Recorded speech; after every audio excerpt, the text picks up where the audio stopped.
right, hit that like, everybody. We're about to get started.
All right, we got people gathering on Substack. I can see them.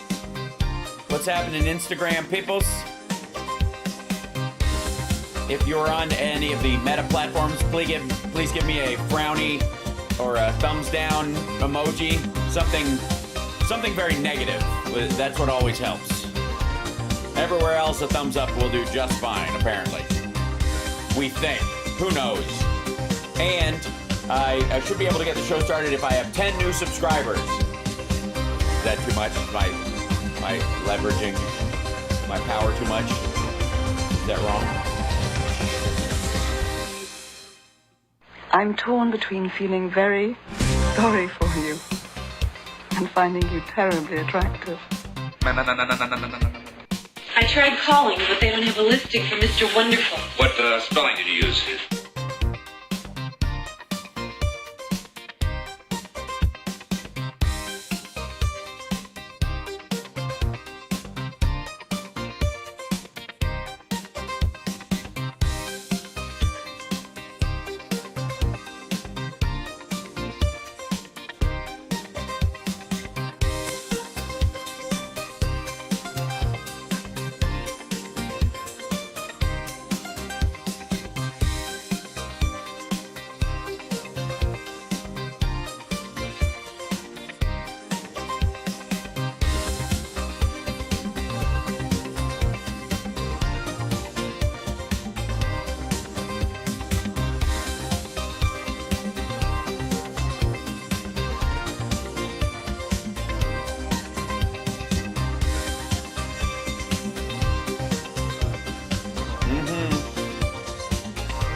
Could easily be accomplished with a computer.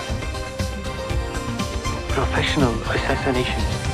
It's the highest form of public service. Bullshit! That's great psychology. Why don't you just say something bad about my mother? I love lamb.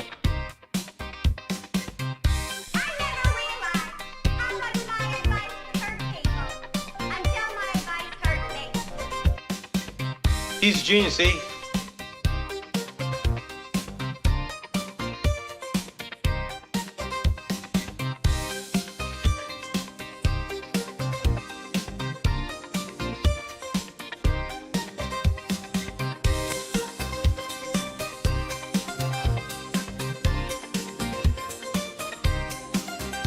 Almost there. What do you think? Think we can get 5 more subscriptions before I even start the show? I think so. At the very least, we'll get the thumbs up. I'm literally just getting some images up, so give me 1 second.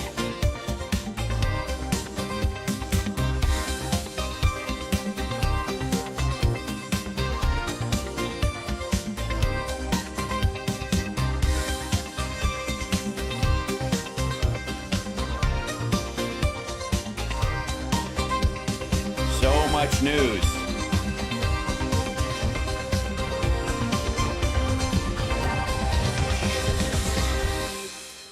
All right, we gotta let me get started here. Hi everybody, welcome to the show. It's Hal Sparks, mornings Megaworldwide. Tara Dublin will be joining us in the second hour, but for the first hour, it's just the two of us. We can make it if we try, just the two of us, you and I. Hi, how are you? Good morning, everybody. Lots of stuff to cover. I mean, I don't think anybody is shocked by us losing our last AAA credit rating. That was coming in many ways. You could you could literally see the wick lit on that particular bomb during Trump's first term with his unpaid for tax cut, and the idea that they're going to extend it will affect the credit viability of the United States. So as we get closer to even the potential for the Republicans passing their big, beautiful single bill, which will be much smaller and won't be big at all and will exclude a lot of things because they won't get it passed, but in its current form, and that's what they're doing right now. They're just chopping off pieces of it and pretending that it's the same thing. Trump won't care. It'll be the same bill no matter what. Still going to have the same number of pages, too many to read. So we'll get to that in a little bit. But on top of that, oh, look at that. Level 1 hype train. Way to go, Twitch. By the way, Twitch people, subscribe if you would. And if you feel like it, go drop a hello. And if you're on Twitch and other people's chat rooms, the big accounts, not the medium-sized, let them be.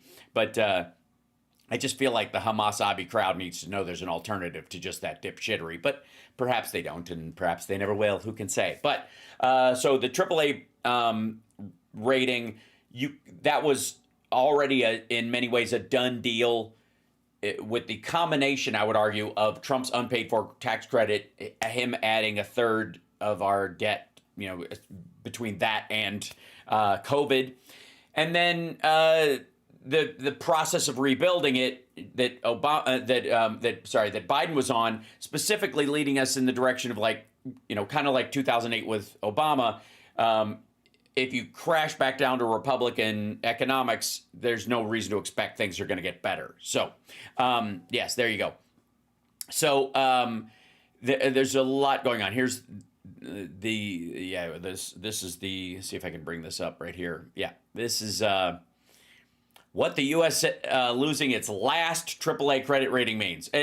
I have to say, they're going to go on the monetary aspects of this, but again, almost no one has one, so it becomes less of an issue. It's not good, but it's not the devastating part of it, and that's why everybody's kind of awkwardly fine with it in Trump world. The U.S. government lost its last AAA credit score from a major international ratings firm after a downgrade by Moody's Investors Service on May 16th. In a bleak milestone of the world's largest economy, explaining the move, Moody's analysts cited more than a decade of inaction by successive U.S. administrations and Congress to arrest a trend of large fiscal deficits. The decade part is the part that stands out. And while there was definitely post-2008, there was a punch up, and then they were starting to get it under control. When Trump came in, it was just we got to pull the plug on all these social services. We just got to cut taxes for everybody, basically starve the beast is the idea. But the problem is they weren't able to do it, and they lined up with that starving the beast idea.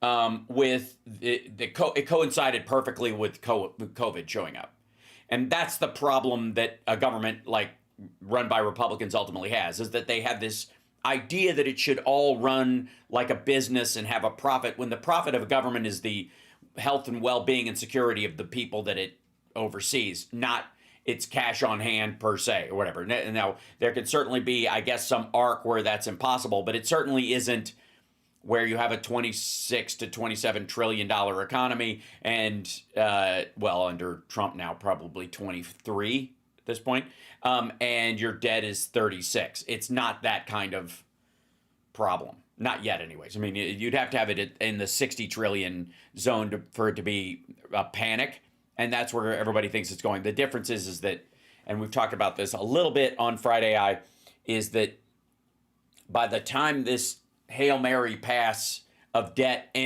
lands in the end zone, there's going to be a whole different catcher there. And a lot of it will be our expectations about the cost of healthcare, for example, will be coming down enormously, along with labor costs going way down, which means the number of people working or what we pass for an economy as far as the labor market is going to change drastically, and nobody's even prepping for that. So that's another conversation for Friday, so tune in for that. But on top of that, let's see. Also, this is an article on Axios.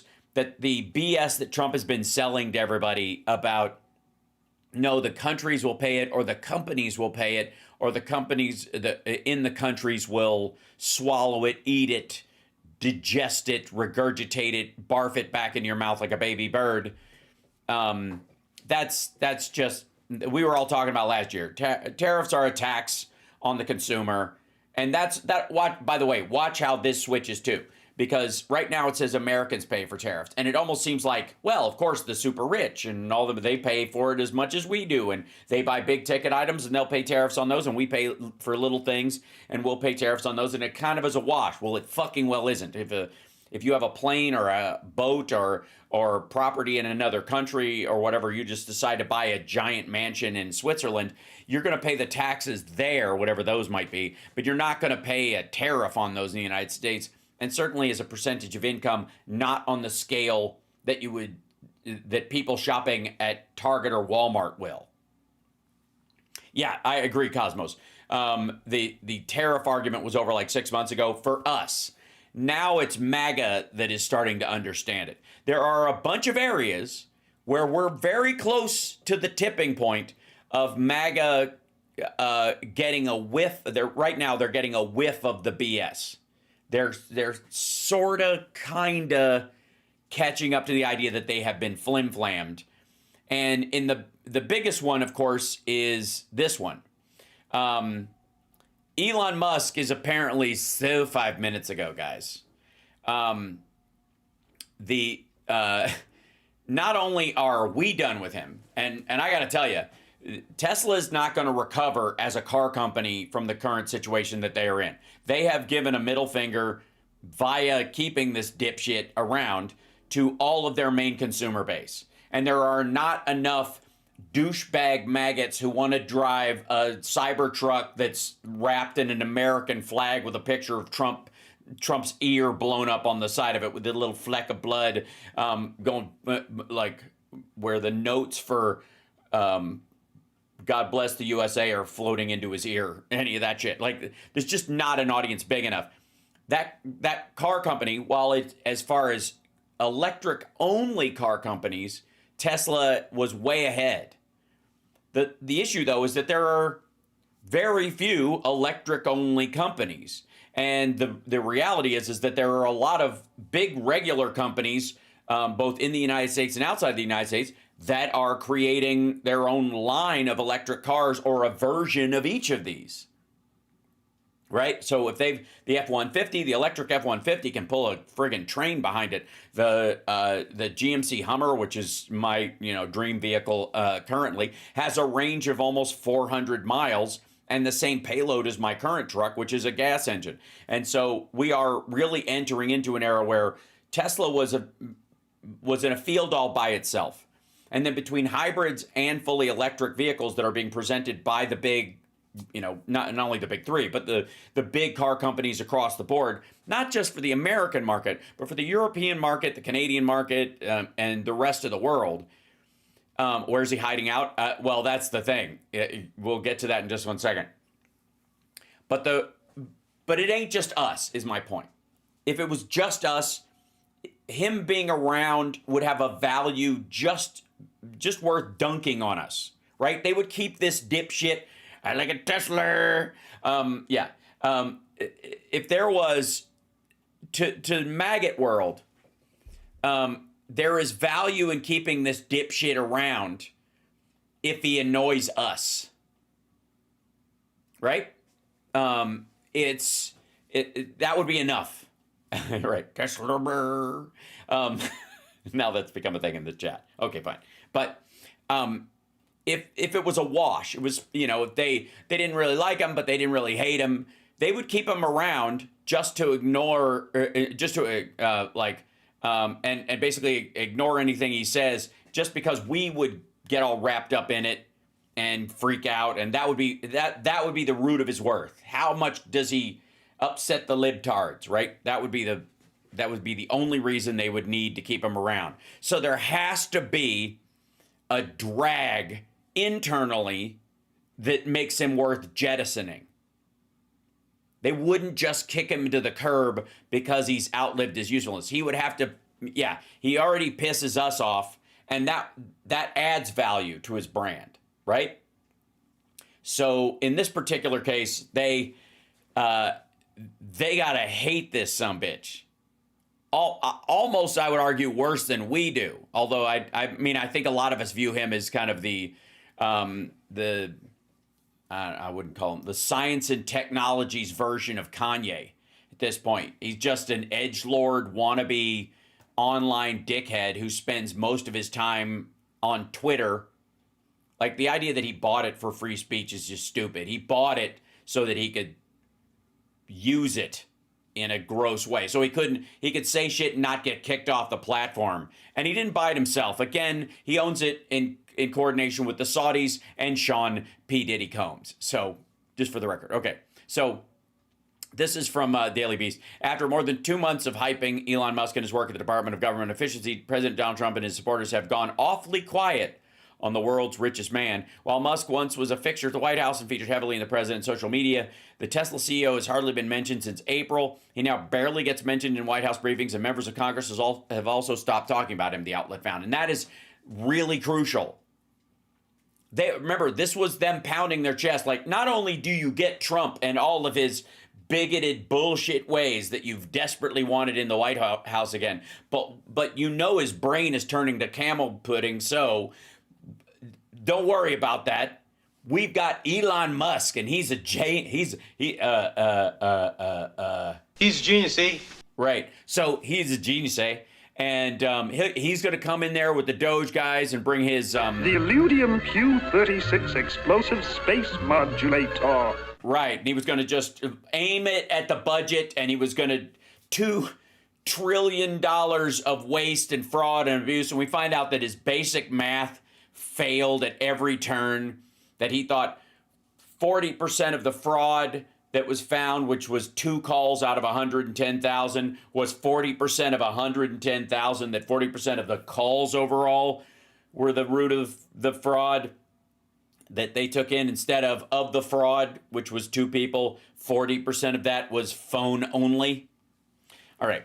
It's a stark contrast from February and March, when Musk seemed to be everywhere, speaking during cabinet meetings, attending the president's Congress, traveling aboard Air Force One. Now, he did go with him to Saudi Arabia. Let's be abundantly clear. Part of the thing that he's doing is that whatever gift he gave to Trump, he could arguably say, I don't want to be out front anymore. It's bad for my business, but I do want to tag along and make deals. He was in Saudi Arabia. And, we covered that the other night when we went through, Trump's brain fade that was out there. And Trump has thrown him every bone so far that he could wish upon him, right? He bought a Tesla on the lawn. There's this business right here, this dipshittery. It's all computer, right? And then, technically, we're 2 weeks away from when he is done being a special government employee. 130 days from the inauguration or whenever he's hired, right? And so I don't know that, that this isn't just the timing of it. And he was like, they're talking about, well, I'm going to be there 2 days out of every week. And I'm going to be there through the president because we've got a great plan and we're going to help solve this issue. And we're going to get $1 trillion, perhaps 2. It started at 2, went to 1. And then he basically folded at 150. I don't even think we've looked at the fucking Doge page lately. And chat room, I have to say, how much have you guys seen of him lately? Is it doge.gov? Is that their page again? Yeah. So this is basically stalled out. And again, we've gone through all of this multiple times, and picked apart stuff that they are, beating their chest about, that they've, here's something. Yeah, they got rid of the Office of Refugee Resettlement, just flattened it. And therefore, yeah, this is the contract for it. By the way, this has always been here. I don't know how many times we have to point this out, but departmental offices, this is the IBC ACQ Services Directorate, Administration of Children and Family, Administration for Children and Family Services in San Antonio. So they got rid of a lease on a building. Support professional and other facility support services. That's what it's for. So essentially they were like closing down, terminate for convenience, complete or partial. They don't say which, but that's that. So this is just this one right here. And they're going to list this as $2.9 billion saved out of this $3.3 billion contract for the Department of the Interior for Family Endeavors Incorporated, Office of Refugee Resettlement Influx Care Facility. So this was just dealing with people as they came into the country to keep families together and deal with family separations and all this stuff. And they're like, well, we don't need it. The border's closed, so we won't need this anymore. And we haven't found all the people, all the other stuff that this would do. We'll just cull it. Also, by no means waste, fraud, or abuse. Right? Top of the list. These are the new things, okay? This is, I don't know, let's go by date, shall we? Can we go by date? Nope, I guess not. Savings, total value. Okay, so we'll go by savings. Department of Treasury, an enterprise program for Centennial. So they're killing a piece of software at, let's see, they killed the contract. Enterprise program project integration services. So this was a temporary integration services, something we're working on. But again, they're counting all this largely like programs that automatically end or that already ended or that were scheduled to end, even calling them off into the next year. I don't know what this one is. This is a screenshot not yet available. Here we go. This is the canceled solicitation. Office of Personnel Management has $318 million at $310, $328, and 30 cents. The contractor shall enable OPM staff acquisition group to the capability to provide human resources related products and services to their current, future recruitment and branding clients. This requirement is specifically to provide support for OPM and its federal agencies. It's important to note that additional OPM clients may be incorporated into this performance work statement as the need arises. Vendors are expected to exhibit the necessary flexibility to cater to a diverse range of OPM clients' needs pre-award. All right. Again, that all of this is just they're like lazy. Here you go. We killed polio immunization at the WHO. This is money that was supposed to go for polio and immunization too at the World Health Organization. $1 billion grant. They cut 782. They killed it. So 781,000. Now, if you view it on here, what do you think the chances are? Here we go. Start date. Let's see. End date June 12th, 2015. So the start date was February of 2022. The end date was June 12th, 2025. The fuck did that? Wait a minute. So $1 billion, savings 781,000. We go over to this, and this is USAID funding to WHO. This is what they list as this thing. It has 24 days remaining in it, includes COVID-19 spending. It has 155 outlaid, 239 obligated, 239 in total funding. I don't see the $1 billion in this, other than I guess they're going to count. Oh, okay. I know what they're doing. They're counting the obligated amount for if they continued forward the rest of the years of Trump's presidency. So they're counting the savings going forward by killing this thing as $1 billion. So they're about 239, each month or each year. And if 155 has already gone out, it'll finish on this date, whatever they've leveraged it at. So as of June 12th, we will no longer be helping the WHO give out polio vaccines. Yeah.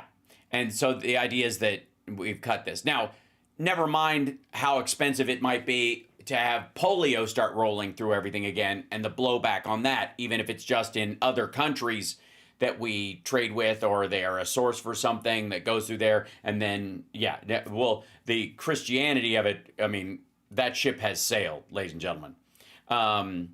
In like a Mexican sailboat into the Brooklyn Bridge, that ship has sailed. So these guys, yes, exactly. You have saved 200 grand because you didn't buy a new car in 3 years. That's right. Every year you've saved 200 grand, right? Because you're eventually not going to buy it either. That's I guess the idea. That's how they're doing it. Yeah, it's gross. So the idea is that they're cutting this and they're going to count $1 billion worth of savings, never understanding that there are savings in this that are cash on hand savings, but the end result of it, when you cut off these things, might be more costly in the end when you have polio coming back, for example. Never mind the human cost of that, which I would argue is priceless. All right, this is just them not giving a shit. So we haven't really looked at this much lately, and it has not changed much either. They are terminating, they're just shutting down offices, like an Office of Bureau of Indian Affairs, Geological Survey Office. It's the Office of the Secretary of Treasury in Denver. They have an office there that's 2.9 in annual lease costs, so they're going to get rid of it at 9.4, and they'll assume that, I guess, the next 2 years and change or whatever, that it would go forward. That's what they think they're going to save. All right. And again, like I give a shit, but dropping a piece of commercial real estate in the middle of the drop in the value of commercial real estate at the same time is hilariously ridiculous and stupid and not necessarily great economic strategy right now.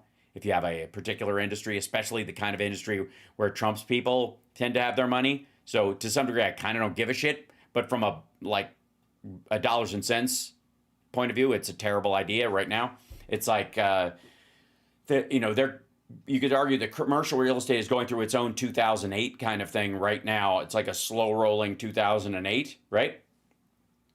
And they're dumping buildings back onto the market. Things that, by the way, cannot, in most part, be converted to living space. So it'd be one thing if they're like, we have all these buildings and they could be easily converted into apartment buildings, for example. And so we want to release those back so that developers can knock them down and start building apartment buildings. Well, the zoning's wrong, where they are is wrong, and if they were going to just modify the building as opposed to rebuilding one from scratch, which would, again, take years to get up and rolling, if they can't modify it based on the frame of the structure into something useful, there's no value in this in the end. You'd be better off just keeping people in there, making the government more functional, and making sure that services get to the people that need them. So, but again, most of this is them just claiming that they have, so this is just leases. This is like pages and pages of leases that they're killing. And then they kill grants because they think that is all, fraud and abuse, they'll just call it, because they don't like what the grants were going to. And then, of course, cutting, there's a mixture of these things, because this is a lease. This is a facility. So I don't know why it's not in the facility thing, but these are, I guess, contracts for these facilities that go in part and parcel with the building itself. But ultimately, it all amounts to $170 billion. If you take everything that they say, if you believe every stitch of what they're saying on here, which we've already shown is bullshit, and even the 150 number was bullshit, so 170 is, of course, bullshit, and it's not getting any bigger because Doge is basically winding down at this point. They have not discovered giant Medicare fraud, which is what they were counting on to make that $1 trillion number. They were counting on Medicare and Medicaid fraud to make up somewhere in the order of $500 billion worth of cuts, right? So, Joe-enabled BB. Simmer. Nice try. Hamas-enabled BB. How about that? How about that? Because how much of this kind of warring was going on October 6th? So, 0. So, anyways, 170 billion. This is where it's basically topping out. They're going to keep adding little things to this, but it is never going to clear anywhere near what they're saying it does. And the services that are cut in these areas may ultimately cost people more. Because again, it's like if your job is if it's a business, if it's an auto plant or some shit like that, and you think, oh, I can cut people, I can cut workforce, or I can cut mid management, or we don't need as many accountants because we could do software instead of that, right? Then you can, yes, you don't like my music. Yes, 100%. Yes, it is. So if you're running a business, you can kind of do that, and you will know about whether or not it worked by the profit of the company, how much people will invest, and whether you'll be able to expand, and whether that contraction in the factory leads to better productivity, and you can check that. Okay, now let's take that same idiotic mentality and move it to a hospital and go, I think we can have the same output for patients if we cut half of the nursing staff.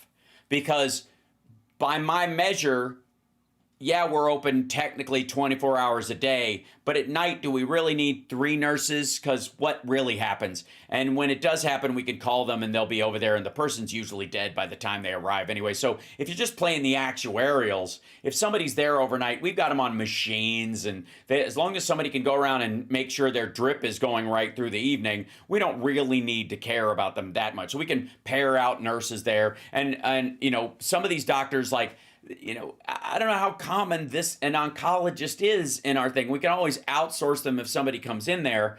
So do we really need a cancer ward in this hospital at all? And if people do have cancer, they can just drive to, from E-Town to Lexington, or from Memphis to Nashville, right? That's if you extrapolate the business mentality onto a hospital, you get a good view of extrapolating the business mentality onto government, because government's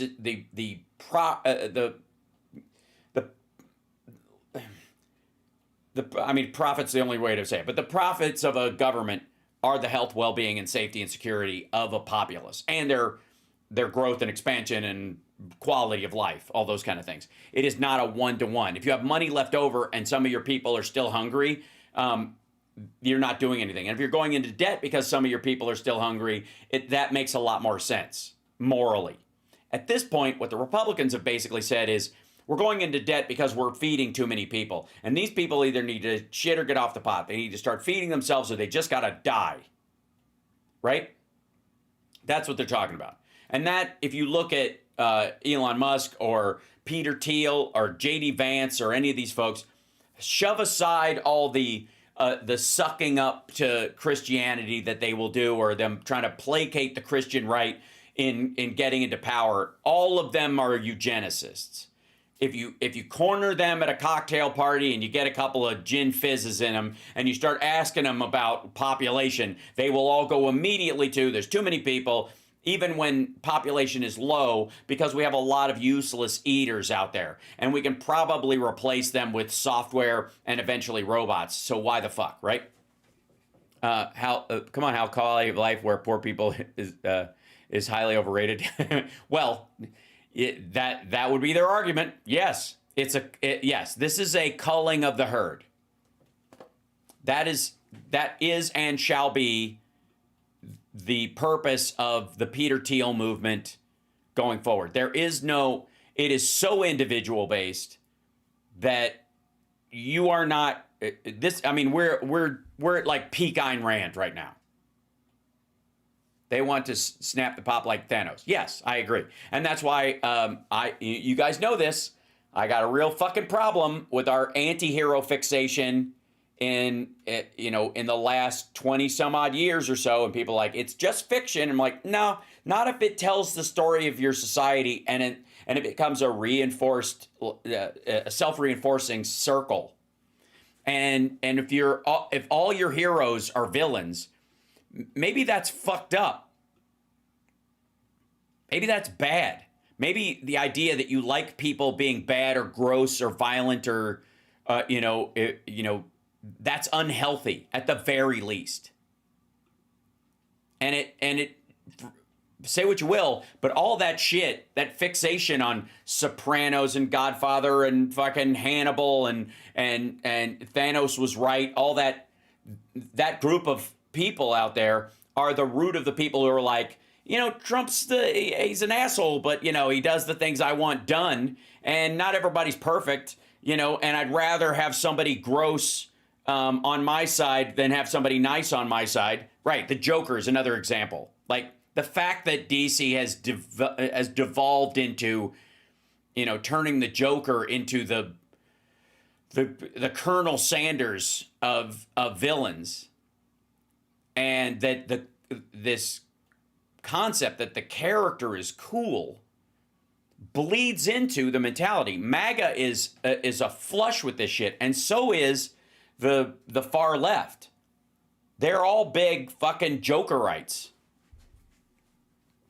How can you comment on the Minister of Foreign Affairs for Saudi Arabia? Seemed like a really intelligent person. Yeah, because he was trained at Oxford, like the rest of these guys, and they're all trying to drag their country into 2025, kicking and screaming.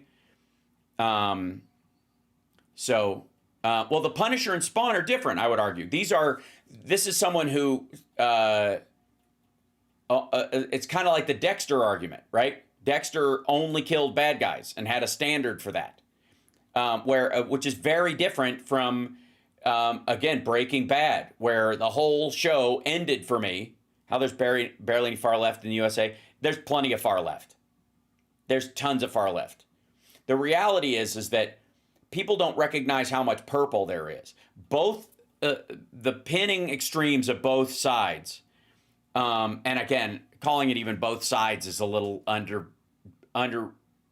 It doesn't recognize that instead of it, we think of it as polar opposites, when in reality it's like a stadium, and that there are people in every aspect of it looking at it from different angles. And the center of the stadium is the kind of conglomeration of all these ideas hitting. And you could argue that the blue team's on one side and the red team's on the other side in terms of the fan out of the fans in the stadium itself. But even these fans over here are bluer than they are red or redder than they are blue, whereas the stark contrast over here, right?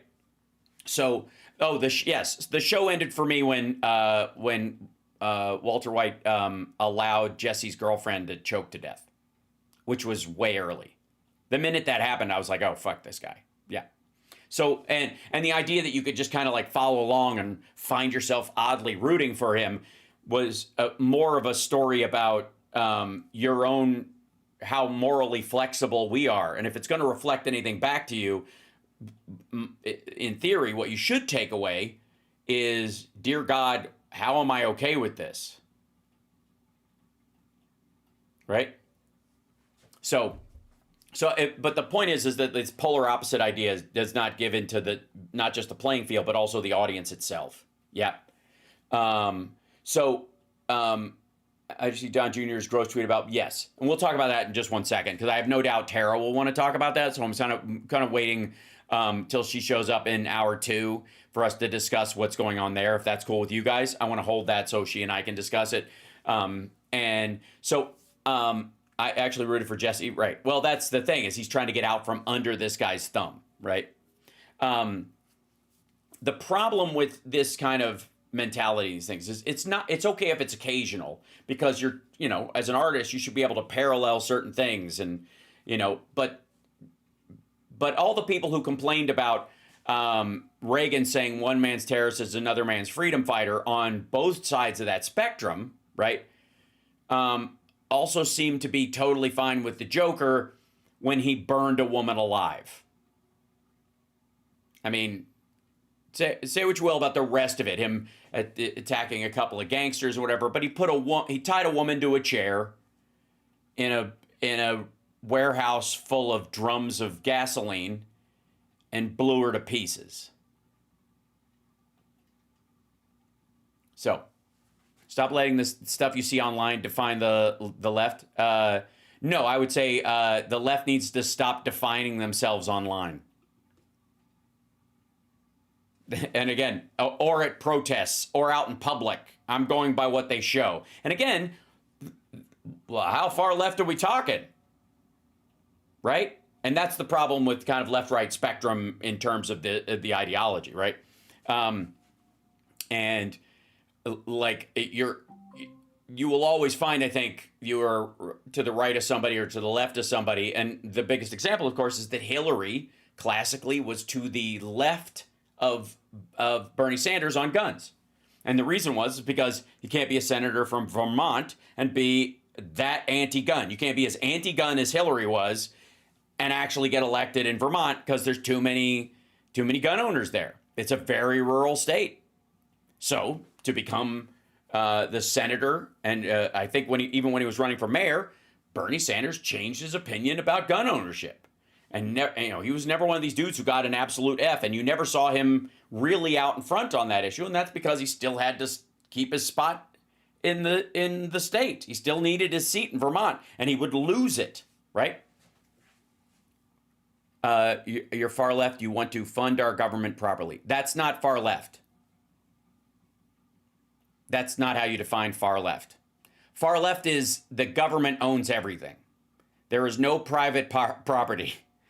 That's far left. In the same way that the right, which is the government has almost no rights entirely, and you could basically have homesteader rights wherever you are, borderline sovereign citizen, right? Yes, far left is communist. The far left is communism, okay? The left is, Democrats, right? The far left would be communists, right? Yes. Yes, Marxism is far left, right? In the same way that, I would argue that MAGA, which is far right, is authoritarianism to a level of Stalinism, right? They are Stalinist in their belief of how the government should function as an entity. At the same time, they want it really small, which is really odd. So, of course, it's whatever I say. You don't like my music. I'm the one in this conversation that has my name under my face and my face saying my words. So I will always stand by what I'm saying, and I'm not mincing words on this kind of stuff. And again, a lot of times, this is the issue that I have with our side. And I talked about this on the Two Terras podcast, which I do think should be called TNT. I think that's a great idea, right? That came up in how they were talking about it. I think it would be a great idea. We were talking about how there are people who will defend, and I would say that the far left and the far right both fall into this category of people as far as activism and how they behave in the world, that they will defend the words and the terminology more than the ideas. They will not back away from the words and go, okay, you don't like that word? Let me explain to you what I'm coming at, where I'm coming from, and how I want to approach this. And what you name it is immaterial. This is the idea. There are, I think a lot of people, in the purple zone always seek out that kind of zone of communication. The issue you have with the edges is that MAGA must be the phrase. You have to be MAGA or you're a rhino. And if you don't say America first or whatever, and use the actual term, you're not using the password, the shibboleth. If you don't use that, then you're not allowed into the group. And then the other problem with that is that if you use the word, you're automatically in. And that's the issue. That's the other thing, is that if the more you rely on terminology as the gateway, the easier you are to fool. You are easier to trick in that circumstance because all they got to do is sound right. All they got to do is dress right. What do you think about Chris Lavoie? I think he's a lovely human being. Socialism is left like Norway, Sweden, Denmark, Germany, Canada, left centrist. Sort of. They're not socialist. And again, this is the terminology thing.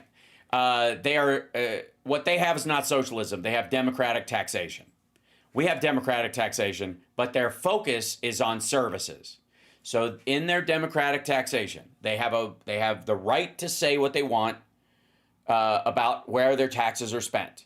And in the process of doing that, they have decided that social programs are more important to them than a military.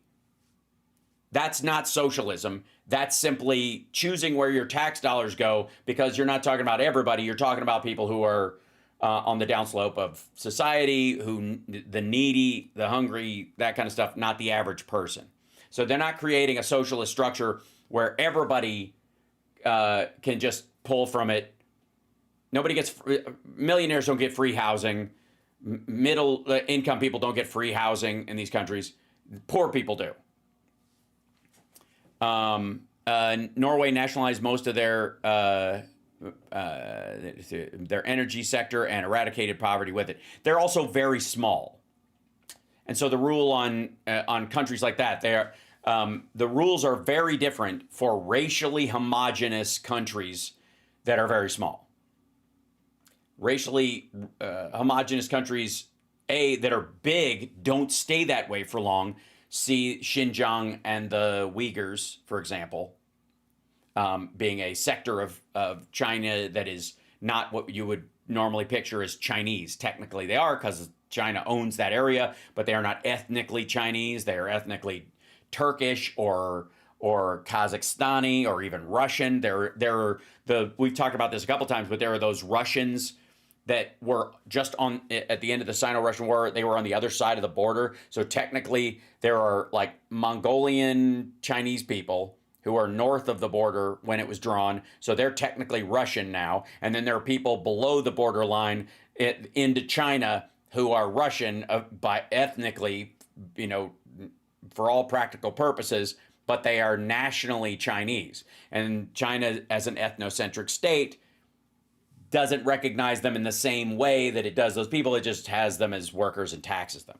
But the idea is that they're not going to let other Russians emigrate there because there are Russians living in, former Russians, right?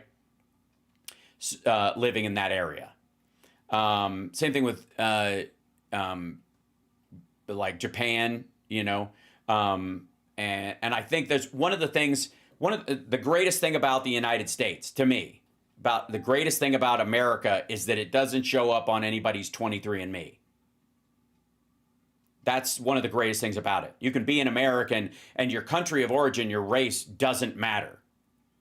If you're English, I would argue you can be a British citizen, but if you're not from England, you're not really English. You might be an Indian who's lived there, or Polish or something like that. You live in England, and so you consider yourself an English citizen, but you're not English any more than I would be. If I,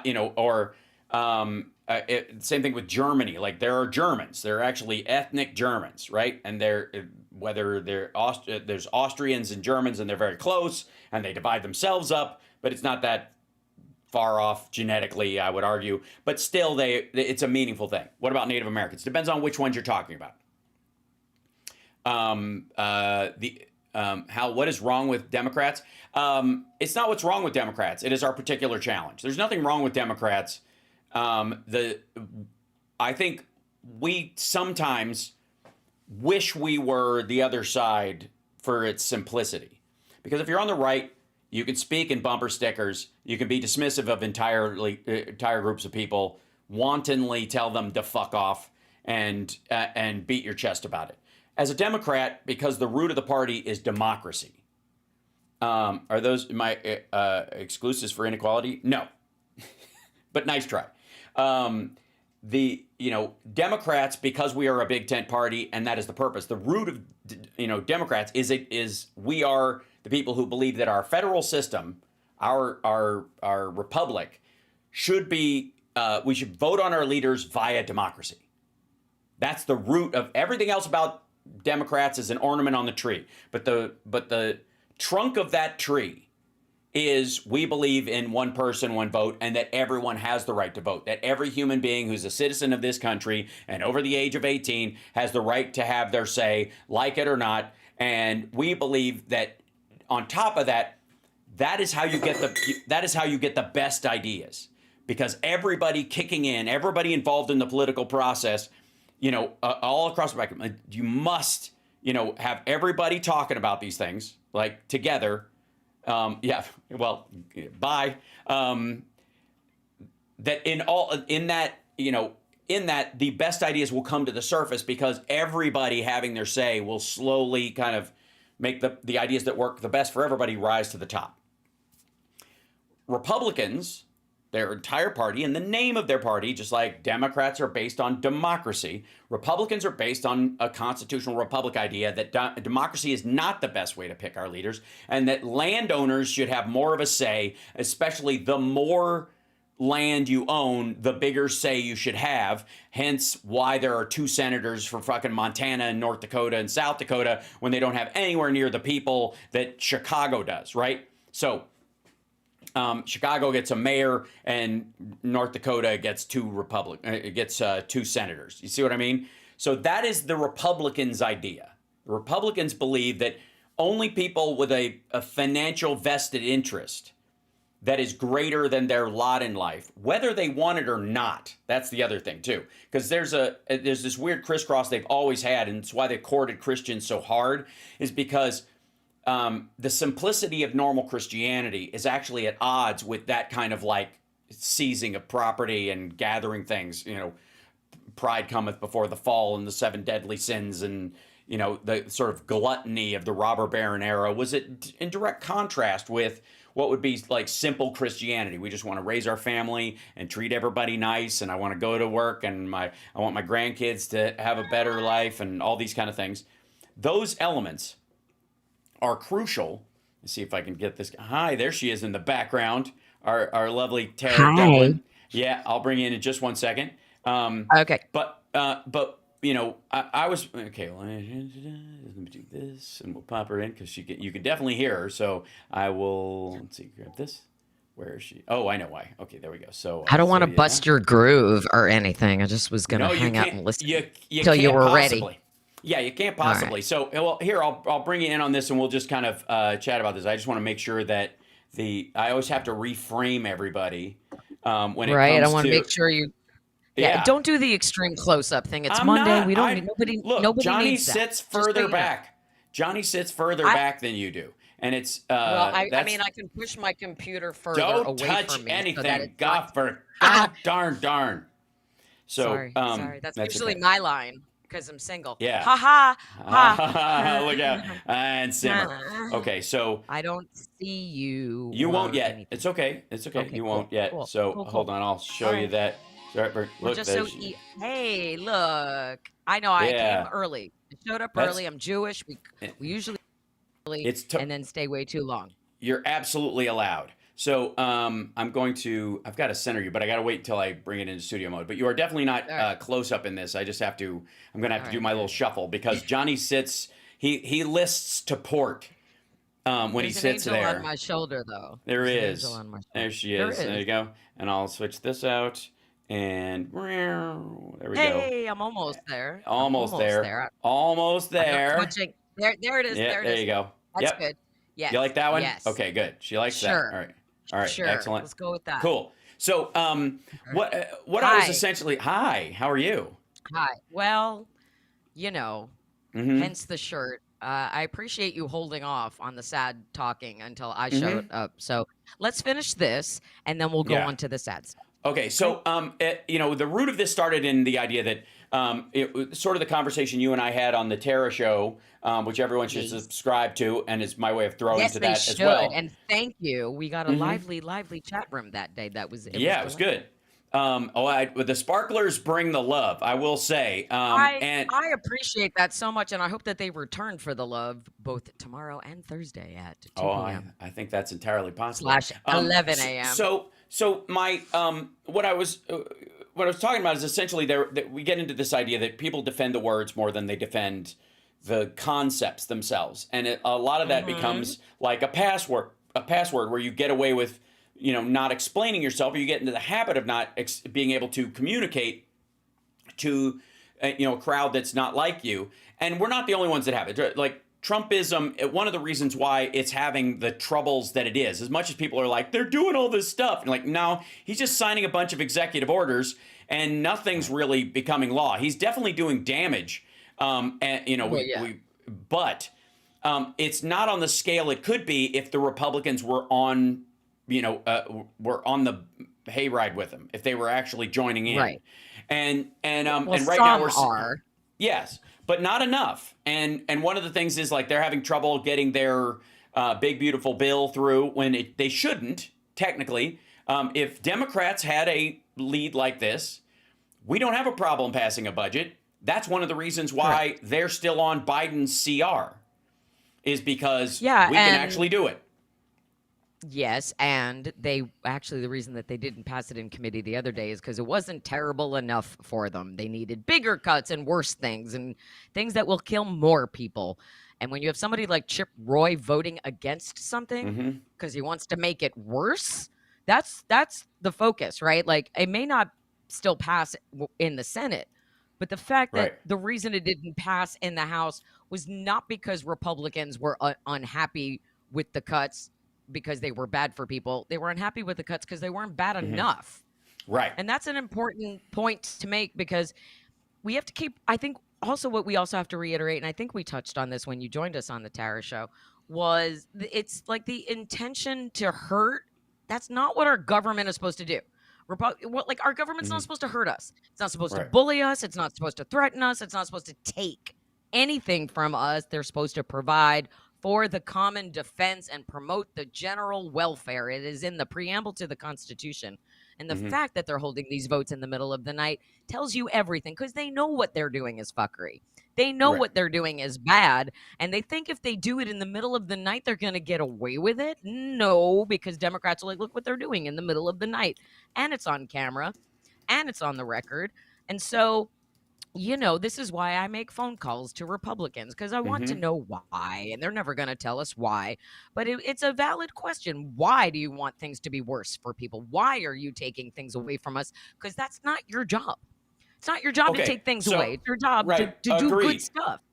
Agreed. But I would argue that they think, and this is the problem, like you're, again, we talked about this a little bit on your show as well, but like, you're arguing from your point of view, which seems obvious and logical, and it is. But these folks actually think they're helping because, and I don't mean just the eugenics aspect of, well, we can't carry everybody and we're going to have to drop some stuff because we're not America, we're the Donner Party, and you can't save everybody. And if anybody's falling behind, we either got to cut them loose or eat them, right? Right. Yeah. So that's their like frontier mentality, where they think we'll make the tough decisions, and that they are convinced of this. So when you hear we got to do good things, what they'll immediately fall to is we are doing good things for illegals, right? That's where they go. Okay, right? No human is illegal, by the way. Well, I mean, people can break the law. You can be illegally somewhere. Yes. But that doesn't make a person illegal. I don't like it when they use the term illegals, because it's like when they say Democrat Party. It's sure manipulating and using semantics to be fuckers is but what they're doing. They're just I get it. Continuing to push the wrong narrative. I agree, but I also think that's a button. That's a button that only we have, because correct. No, I know how they use.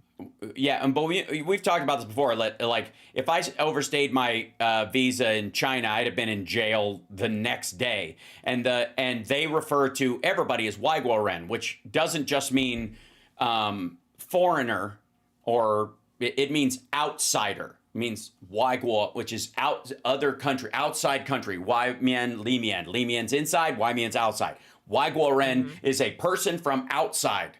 So you're an outsider. That's how they view everybody. And it's very normal. It's normal all over the world. Where what we need to focus on, I think, in those instances is while we're, I would say, spinning tires in the mud, worrying about that phrase, the reality is it's not that they're illegal. It's not that the undocumented people that come over here, especially the ones that work, are illegal. I would argue that the bigger group that should be referred to as illegal is the people that hire them in big business or in agriculture, who pay them under the table, undermine wages for American workers, all the stuff that supposedly MAGA hates, but they never go after those fucking people, right? You mean like Donald Trump? Yes. Hiring people at Doral, hiring people at Mar-a-Lago, doing it on purpose. And not only do they do it illegally, they do it legally, but under the table. So in Florida, when you're hiring people, before you are allowed to bring in foreign workers or whatever by Florida rule, you have to look in the neighborhood. You're supposed to do this. So they have this, literally they have this paper that nobody reads, that you post these things in. Now, I don't know if you've ever had to like women who've been married, like if they get their name changed or name changed back after a divorce, you have to. I did that. You have to go and then you have to publish your name change in a paper. Right. And so, now in California and Nevada and other places like that, you have to do that. You have to, if you're going to change your name, you have to file and you got to put it in the classifieds or something. Like that's part of the thing. It's like 4 weeks and it has to sit there. It has to post at least once in this 4-week period. And if nobody calls up and goes, she's not allowed to do that, that's not her. Right. You got to give them time to do it. It's a leftover law from the fucking 1920s, but it's still there in a lot of places. But the point is, you have to do it to legally change your name or do that. Okay. Actors do it all the time in California if you're going to do it legally. So California has a big system for that, and it's like rubber stamp. And there's a paper you can do it in. It's also what you do is like if you're a DBA, if you're doing business as a company or you have a brand name or something like that. If you're an online YouTuber and you have a nickname and you want to write checks and sign at Destiny, you're allowed to, but you have to do this thing. But the paper that they do it in, nobody fucking reads it. It's a legal paper that literally it's made. It exists not to be read. They made it up so that people can just do this, and so you don't have to pay the Los Angeles Times and see if you can get it in and pay the by the word thing, whatever the price is, so that LA Times and all these others couldn't jack the price up. And you can't do it in the LA Weekly anymore, was the idea. So they have this just rando paper. Okay. They have a similar one like that for all these businesses in Florida. So Trump, when he's hiring, when they're hiring, he isn't doing this shit, but they're hiring people at Mar-a-Lago, they post the job thing in this paper that is literally not printed not even released. They literally have to print like, I don't know what the circulation is, like 800 copies of it a week or something like that. And then they just burn them. Like they don't do anything with them. It just says, was it printed in this paper? Yeah. We can't force people to buy a paper, so what happens to it? I don't know, but do you have a receipt that shows you printed it? Yes, I did. Right, that's Gino saying for estate sales too. So this is how they get around it. So Trump has done this forever.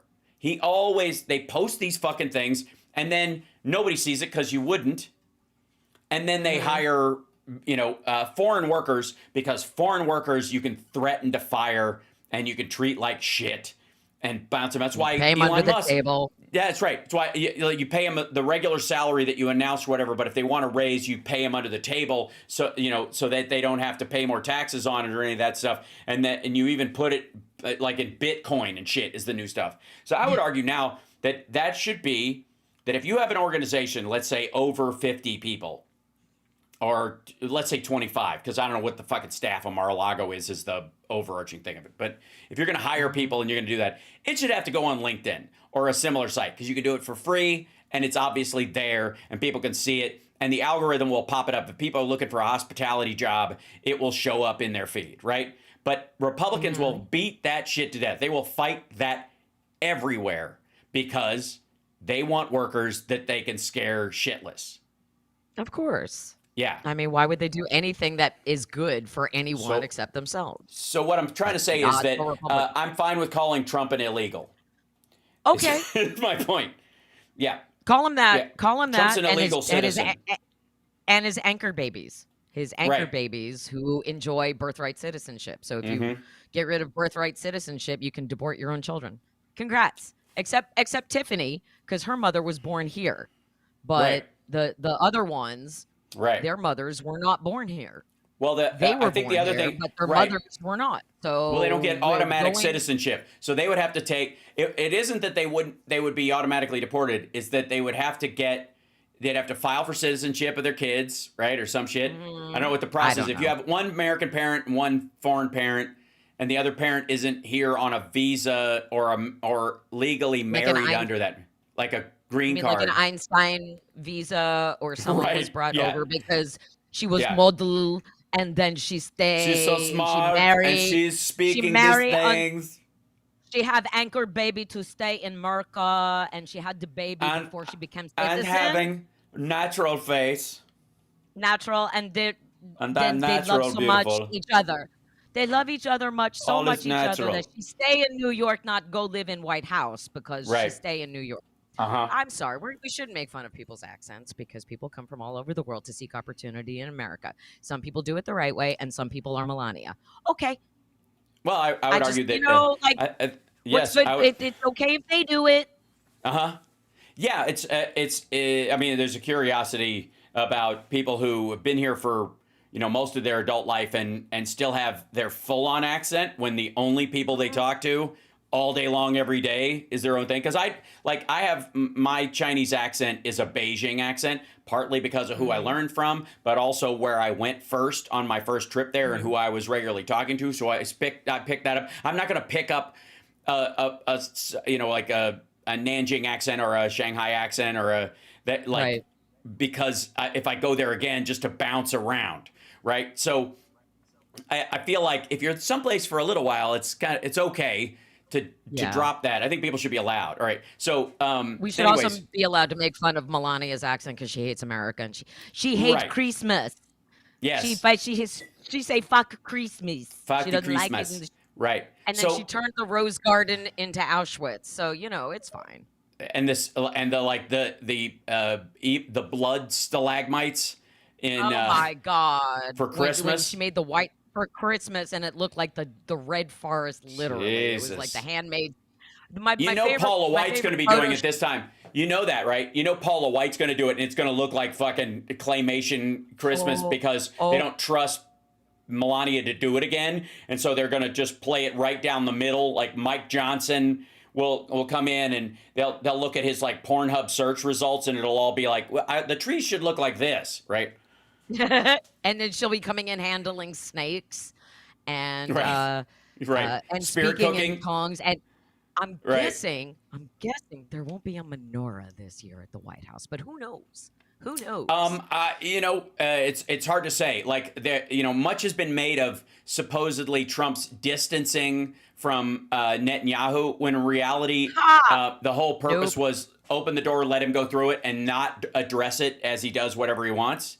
That's the plan. They said so clearly today. the plan. It's Well, been the plan the whole time. The idea that they're not Yes. flying through is the only thing they would go there for. What are they going to do? Clap or tell them to stop? Well, they're not going to tell them to stop, and they're not going to be caught clapping, so they don't go through. Nope. That's it.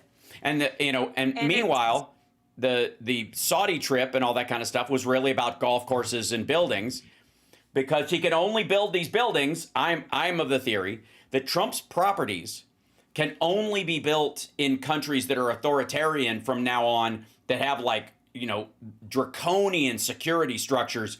Otherwise, they will simply, after he passes or after he leaves office or both, in whatever order that comes, they will be targets for international terrorism. Because if you displace 1 million Palestinians and move them to Libya, like he's talking about doing, a couple of them are going to bear a grudge. And if you have, and if you have a fucking Trump Tower Beirut, it's not going to stay up for very long, right?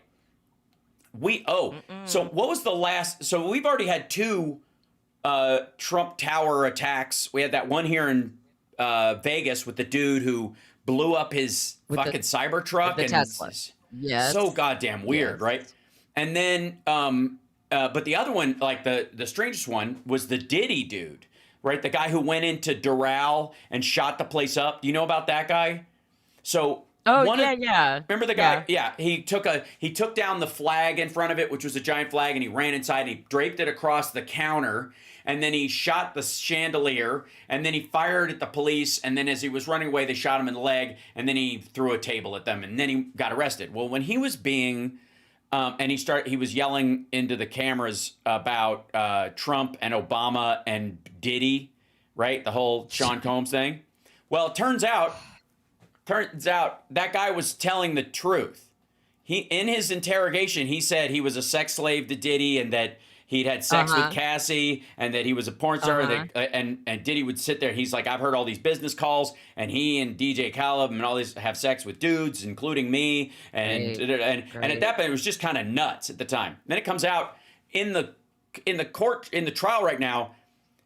He had a $5 million NDA. That guy who shot up Doral had Diddy had him under a $5 million NDA. All of it was true.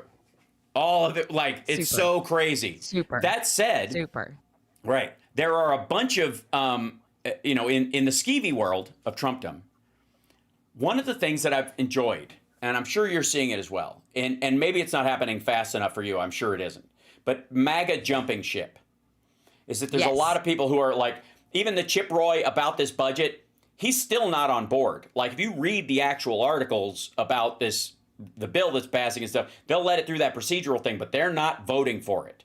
They think they're going to be allowed to amend it. If they are allowed to amend it, it will collapse it. The Senate won't have it. It won't be able to pass the Senate, and it'll go right back to the House. And there's no way they're going to shove this through by Memorial Day. I don't see it. And that's why they moved the date to July 4th. And then we're going to see Labor Day. And then there'll be a CR and the government shutting down. And everybody like, this is embarrassing. We run everything. Okay. So they've been jumping ship about that, and they will continue to. Meanwhile, let me see if I can bring this up and show you here. Guess the news. There we go. Yes, come join me. Oh, okay. So, okay. You know what I think about all of this. And you know that I know that Pam Blondie is hiding so much. And that's why we got redacted, blacked out binders full of nothing. They all know exactly what happened. They know that Jeffrey Epstein absolutely did not kill himself and that Bill Barr made a late night visit and then, oops, he was dead in the morning. Shocking. And no cameras caught it. And Donald Trump was still best friends with him up until that moment. And Donald Trump was, all you really need to be asking these people is Donald Trump was best friends with him for 25 years. Why didn't that tip you off? You have asked that question repeatedly. It's the only question that matters right now. Right, the rest of them, over and over. It's the only one they'll care about. So the point, I wanted to bring this one up because they were on Maria Bartiromo's show. So she they're all drunk and traitorous. The flagon. Maria Bartiromo, who looks like a Jerry Lewis drag character. I'm just saying at this point. Oh my God! And never sober. And flagon. Her and Judge Janine. Floyd. So, I think she lives in the same box of Franzia with Judge Janine. And they just take turns leaving the box of wine, and the other one stays in the box of wine, licking the walls until the other one comes back. So their defense of this. So this morning, unfortunately, as part of my job, I have to watch a lot of these right wingers, and as they do stuff, whatever. So I'm scheming. I'm skimming by all these shows. And this seems to be the part that has them all in a tizzy. So while he was on there, Patel said, as someone who worked as a public defender, as a prosecutor who's been in that prison system, who's been in the Metropolitan Detention Center, and hopefully he will spend a lot more time there one day. He goes, a suicide when you see one, and that's what that was. Yeah, it's gorgeous. Okay, wait a minute. Does that mean he saw Jeffrey Epstein's dangling body for his own tiny self? Of course not. Come on. Yeah. No, he did not. It's totally stupid. He did not. So he goes, and adding that those who believe something nefarious happened have a right to their opinion. And then Bongholio was in the same interview. Nobody's seen him. And this is part of the reason that they this is bad is they dragged out Bongholio, because Bongholio has been hit online by all of the right wingers because they're like, this son of a bitch, he's gone. He was supposed to bring all the day one. He's going to kick in the doors. You know, he's going to shut the office, the FBI office, and turn it into a museum of the deep state and blah blah blah. Right? That was the whole idea. Jesus But Christ. yeah, and Bongino was going to go in there and get everything right away. And he goes, I've seen the whole file. He killed himself. Bongino added during their joint interview. Then that's it. Right. Then we've all been wrong, and he's shut the fuck up. That's one of my Yeah. very first MAGA blocks, by the way. Bongholio back in 2016. It went my MAGA block dynasty began with Tostada Lambada. I mean Tommy Lauren, Tommy, then Trump, then Bongino. It went like that and has been a accumulation ever since. Right. But the thing with Kash Patel, aside from the fact that he's so closeted, have you seen I've tweeted it and shared it on Blue Sky, shared it everywhere multiple times when he photoshopped himself as a leather daddy. And it's put in the sticking a boot up the deep state's ass. And it's like the only thing that's going up your ass. Deep state is what you call your own asshole, glory hole. All of amazing. This is performative bullshit. Not that we're here to yuck anybody's yum, right? But if you're a person who enjoys going to a city on the DL with your Grindr account, who am I to cast aspersions upon it? It's the hypocrisy. You don't understand, though. You don't understand. You don't understand because his girlfriend in Nashville is like totally hot. She's like totally hot. Sure. And just because he flies down there, just because he flies down to Nashville and she's not even there. She's not even there sometimes, but he flies down and she's so hot, like she didn't even have to be there. Nope. She's like so hot, you don't even know. I mean, his eyes, his crazy eyes that are bugged out like more than anybody who's ever had disease where your eyes bug out. He has a thing called four whites. His a thing called four whites, which they talk about in interrogations all the time. And I'm sure somebody at the FBI has mentioned this when he's left the room a couple times. Which is when you're you're interviewing someone and their eyes are open so wide when they're talking. They're like, I don't know. I wasn't there. I mean, I came home and there was just a body in my living room. So I tried to help and all that kind of stuff. And then, yeah, right. 25, I called 911, as fast as I could. It took you 25 minutes. Well, I couldn't find the phone because I was like freaking out, right? So if they're showing you all four of the whites of their eyes, above, below, and left and right of their iris, that's called the four whites. It's a big look too. I can't even do it like that, but he's got it all the time. Right. That motherfucker's guilty. That motherfucker's guilty. Yeah. It's all performance. It's all performance. It's for very the performative. But I think it is. And again, the telltale part is, of course, they're both full of shit and fakers and liars, they're either I don't know how. I don't have any idea how what it would take to bullshit yourself about Trump's relationship with Epstein this much to where you're like, I can't understand. And I understand the money part of it, but it's more than that. It's about power because they want to retain power, and that's what would be effective. Because there's an argument if either one of them were like, oh shit, the money matters to me more than the power. They could go write a book right now. They could just bail out. That book would sell like fucking hotcakes if they lived to print it. But the point is, right? Exactly. They could make a shit ton of money talking about that on the download, write an anonymous book, sell it under the table, all that kind of stuff. But they would lose the power in the process. Trump would definitely be pulled down by this amongst his own people, and their road to power would be gone, right? Because he's plowing the road ahead of him, right? So the confrontation about his relationship with it, and they're like, all of this, I see it, all of the talk, everything they're doing is a distraction from Trump's connection. Like they're doing everything they can to just pull attention away from his relationship with Epstein because they know if there is a unique relationship in all of these, people who flew on the plane, people who worked for him as lawyers, people who went to the island or didn't go to the island, people that used his plane all the time. If there was a single unique relationship beyond Ghislaine Maxwell, who lived with him outside of that house, it was Donald Trump. It was Trump. That's correct. The only relationship in all of them that was the most consistent, more than Prince Andrew, more than the dude who who bought him that apartment in New York that was a 9-minute cab ride from Trump Tower, the guy who gave it to him for $1, it's a $70 million building that he held, that guy wasn't in contact with him as often as Trump was. So they know Nobody this. was. That's all over those records. And the relationship about the modeling agency and bringing in underage girls and women of age basically is like a brothling system to bring these women in. Right. The woman he had that was underage and that was trained by Ghislaine Maxwell and Epstein that became Trump's, de facto girlfriend when she was 19, and he kept her in a fucking apartment across town while he was married. Yep. Like, was that Marla or that was Melania? That was during Melania. All that, yeah, right. All of it. So and gross. they deny all of it, and then they go, but Bill Clinton.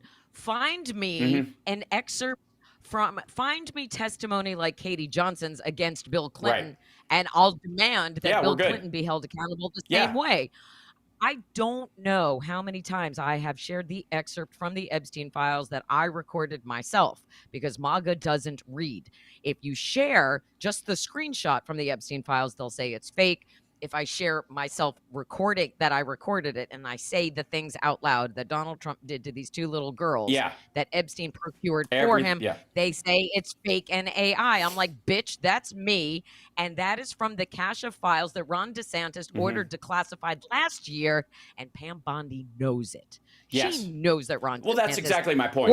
They can't release this stuff because he's at the heart of all of it. And so it's always, they're going to keep punting it and keep punting it. And the issue is, and I think this is this works to our advantage. And I think that's why it's got to be the needle for this. It's why you've got to work this all the time, because it's making the maggots fall back. Now, even that issue again, this was a lawsuit that was filed.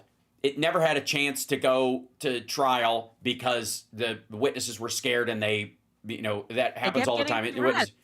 This is why Diddy was never busted up till now. You can argue this is what happened before R. Kelly was actually busted. You can argue this is what kept Harvey Weinstein from being busted all those years, is because of the threats about this. Now, some of it's your life, some of it is your livelihood, career, right? your That kind of stuff, family. right?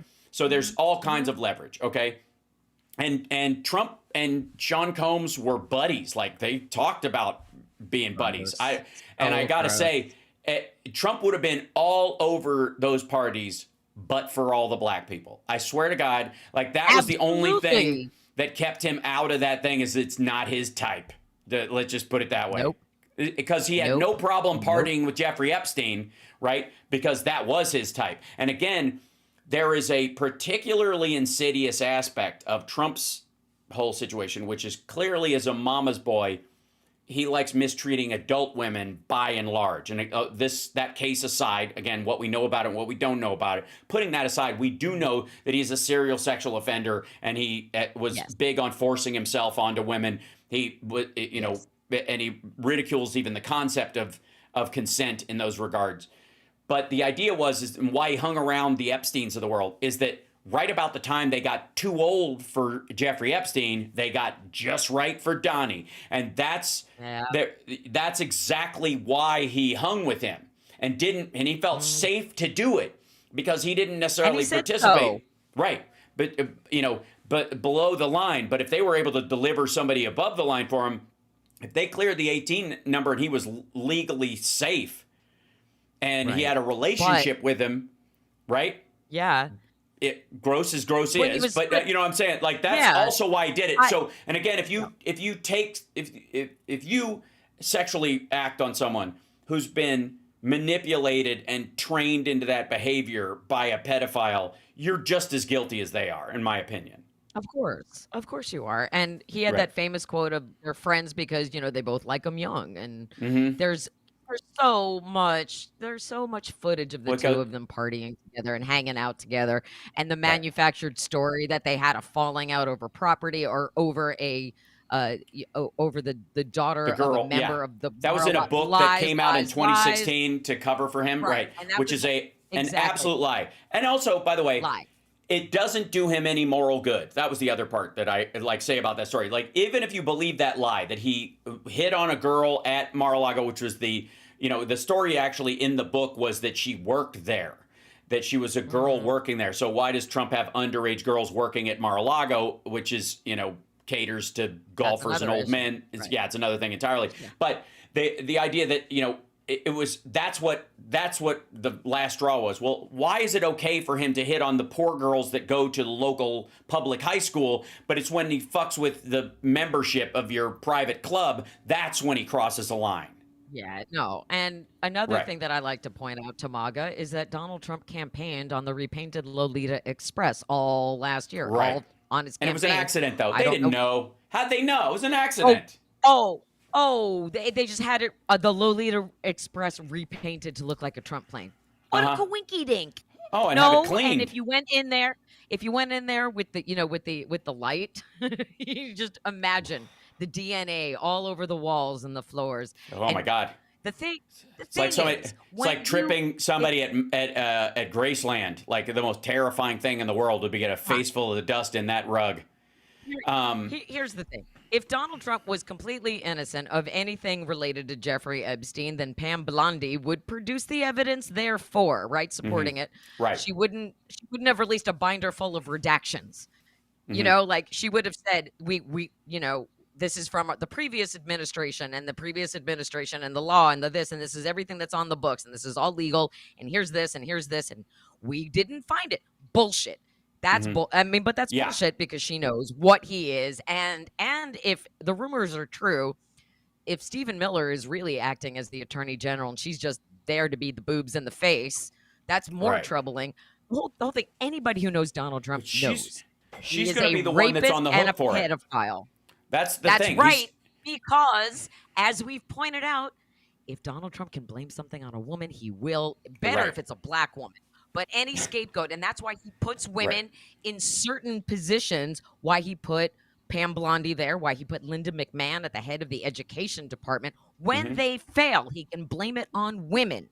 Because he hates women and always has. Because his mommy didn't love him, and we're paying for his life. Yeah, their whole circle operates on this idea. If you want something to succeed, you don't put a woman in charge of it. So the idea is that a white man. Even putting a woman in charge of it is a signal to MAGA and the rest of the world that you want the rest of them to, you're going to make it fail. Like, don't worry, I'm going to wreck the Department of Education. You can trust me. I put a chick in charge. That's the mentality, clearly. So, Judge Janine, even temporarily for 120 days, how badly she's going to mishandle all of these cases that she's given, and he can blame her for not taking care of him, and then he'll replace her with some dude who's even worse from Fox. Well, and also half of his administration's from there, so they're gonna, like we have the Fox News administration right now, right? And so now it's a matter like they have a million different ways to distract us from what they're doing, and now they're not going to be able to use this gentleman as much as the fall guy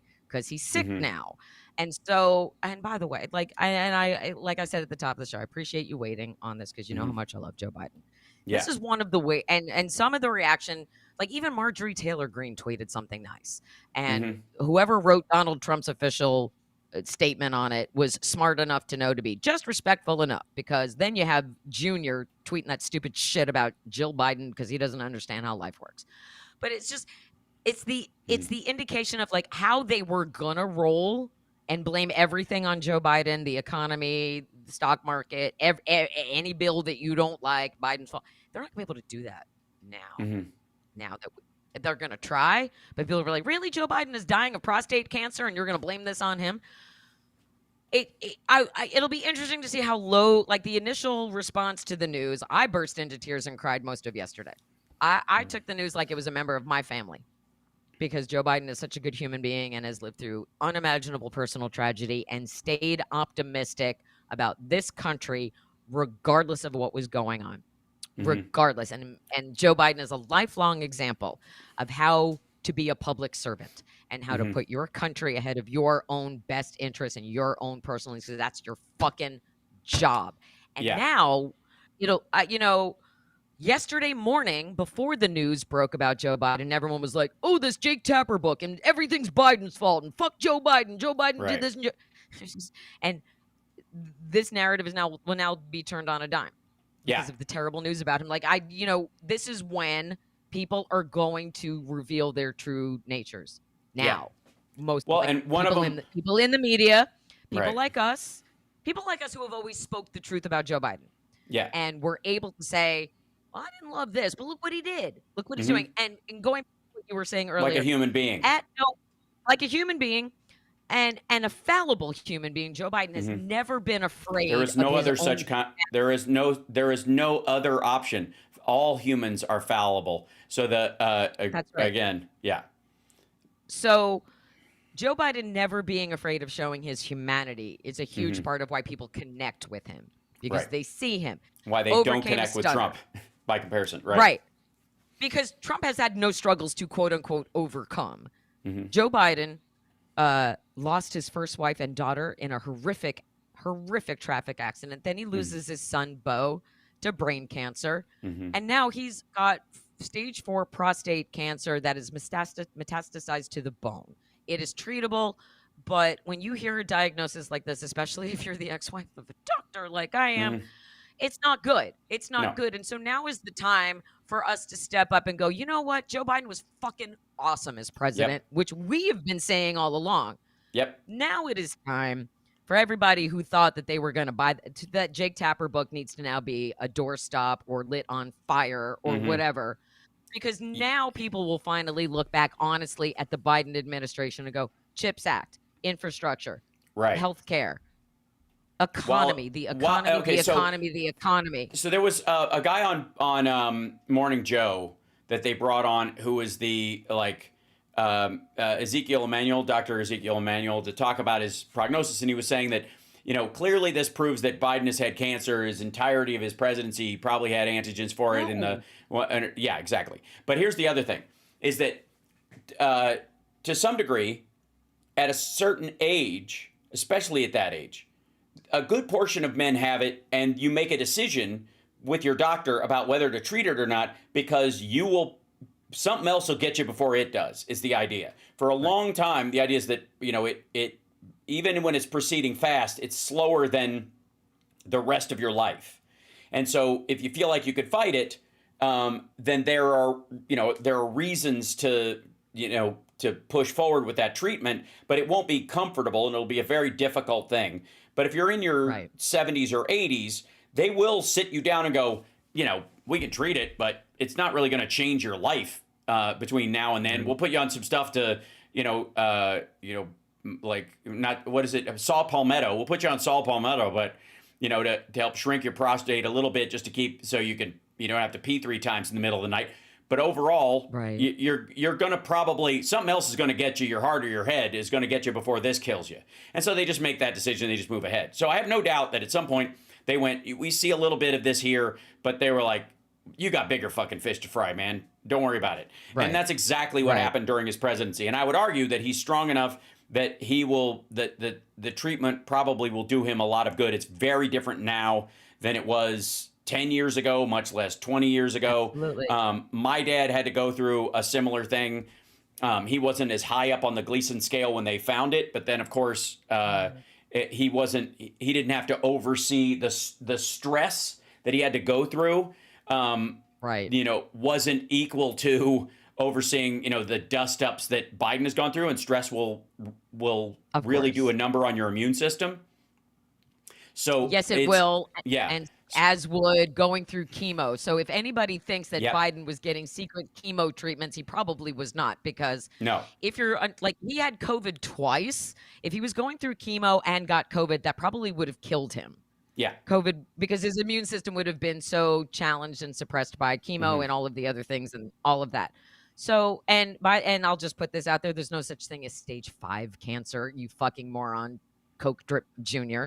And Dr. Jill Biden is not a medical doctor. She is a doctor of education. Right. So, the weakness that's coming from the other side, I think, will be broomed pretty quickly. And people will be like, you need to shut the fuck up now, okay? You just need to shut the fuck up about Joe Biden. If you want to say anything critical, go back and say, I didn't like how his record about this or his record. But really, there's not a lot you can say because Joe Biden never stood up in front of the country and said they're going to flatten Gaza and build hotels.